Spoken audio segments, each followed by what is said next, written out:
for those athletic trainers aspiring to, get in the NBA, work on these staffs, explain what's your average week like in season. What does your week entail? What are the big general responsibilities, time commitments, and preparation things? What is your week look like?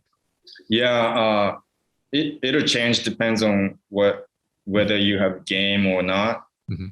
But typically, if you don't have game and you're in the home market, typically you have practice around 11 o'clock. Mm-hmm.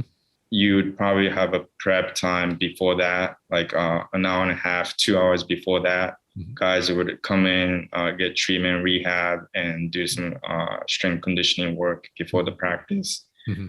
So you would actually start like 8 o'clock, 9 o'clock, Mm-hmm. which is way better than working for football. Yeah.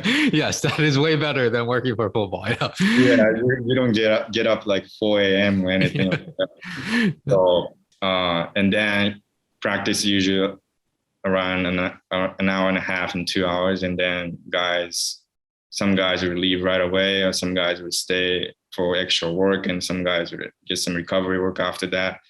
So practice days is usually short. You'd probably get done around 3 o'clock in the afternoon, and you're free to go. Mm-hmm. And on the game day, it's usually they usually have a shoot around in the morning. So they would start in the morning around 10 o'clock. Mm-hmm. They would shoot for an hour, go through some plays and stuff. And then they would go home, and we would go home for a little bit and get to arena for prepping work around like 4 o'clock. Mm-hmm. And the game would start, and then you would probably finish around before midnight. Got it. And that's the typical schedule. But in between that, you have a lot of travels. You would travel basically some month you're not home for half of the month. Yes. So yeah. It is a crazy schedule, traveling wise. Yeah. The lifestyle, I give all of you guys so much credit. Whenever you're at that level, the lifestyle, when you're in season, it's very demanding. And yeah, you have to be there. You have to be your best so that you can help the team perform, right? And I always kind of joke with this, working in the NFL and all of that.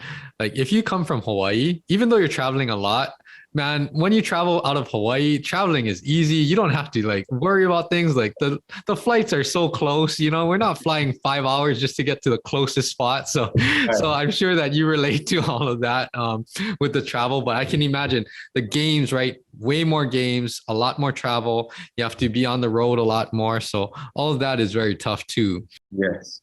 Thinking about that, so just kind of giving some perspective into what the lifestyle is like. But let's start by, how did you transition? Was there already a spot that was open as an assistant athletic trainer, and you just pretty much switched over from the seasonal intern spot into that open spot? Or did someone leave, or how did that happen so that you became an assistant athletic trainer for the Hawks? No, actually, there wasn't any opening as a full-time assistant. Before my first intern year, they already had 2 assistant athletic trainers and head athletic trainers and a director who is also ATPTC, ATCPT. And so there wasn't any position that was made that was open. But after season ended, they kept me as a full-time. And so they don't have a seasonal intern position anymore. Instead of that, they made that full-time position for me. And got it. Yeah, that's how it worked out. And I was really lucky. Got it.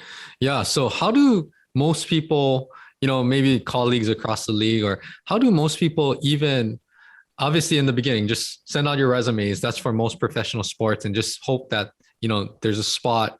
But how do most people land on a staff athletic training spot or strength and conditioning spot?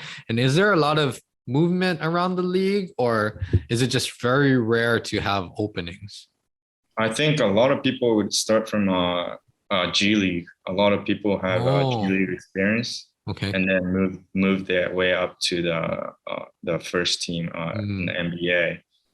And that's how a lot of people get to get to the position Mhm. in the league. But I also know that a lot of people do like internships outside of NBA, and they expand their network, and then you get connected with some teams, and then you would start from there. And Got it. and I can't tell you how exactly, but like you never know. Like you Yeah. never know who is connected with who, and Uh-huh.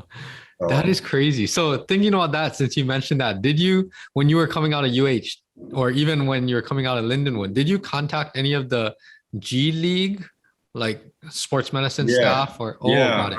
I try to reach out to all the G League team as well, Hmm. but you rarely get that response. You won't get any response usually. Oh, got it. So I Yeah. only had a few. I only knew a few people in the league. I only had a few emails from the league, so that's how I kind of had the connection, and Got it. connection that I made at Stanford was huge for me. Hmm. Yeah, you never know what connections everyone has. And But I always say that, I mean, even in the United States, right? The athletic training community, it's still relatively small. Like people know each other all over, right? Because of, you have experiences in various places, you have worked or helped with people either on the road or whatever it is. So there's so many connections, and you never know what connections might help you get to where you want to be, right? for sure, for Yeah. sure. I never thought of Stanford experience will lead me to NBA team at all.